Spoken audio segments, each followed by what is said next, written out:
మీరు DRC మీటింగుల్లో ఇన్ఛార్జీలను కూర్చోబెడుతున్నారు. DRC మీటింగుల్లో ఇన్ఛార్జీలను కూర్చోబెడుతున్నారు తీసుకొచ్చి. ఎక్కడుంది మీకు ప్రోటోకాల్?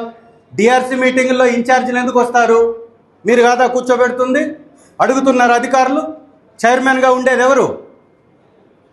ఏం మాట్లాడుతున్నారు?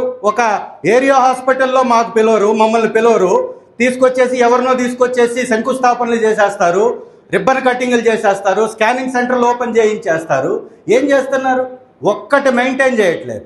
నేను ఆల్రెడీ దీని మీద స్పీకర్ గారికి కూడా కంప్లైంట్ చేస్తున్నా. ఫస్ట్ జెడ్పీ మీటింగ్లో కూడా చెప్పున్నా.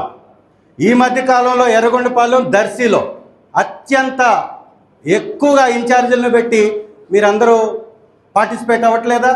ప్రజా దర్బార్ పెట్టాల్సింది ఎవరు? ప్రజా దర్బార్ పెట్టాల్సింది ఎవరు సార్? ఎర్రగొండపాలెంలో, దర్శిలో ప్రజా దర్బార్ పెడుతుంది ఎవరు? అధికారులు ఎందుకు అటెండ్ అవుతున్నారు? మరి అధికారులు అటెండ్ అవుతున్నప్పుడు మాకందరికీ రాజీనామాలు చేసామని చెప్పండి, ఏదైనా జీవో తీసుకురండి, తెలుగుదేశం మండల అధ్యక్షులను కూర్చోబెట్టుకోండి, తీసుకొచ్చుకోండి.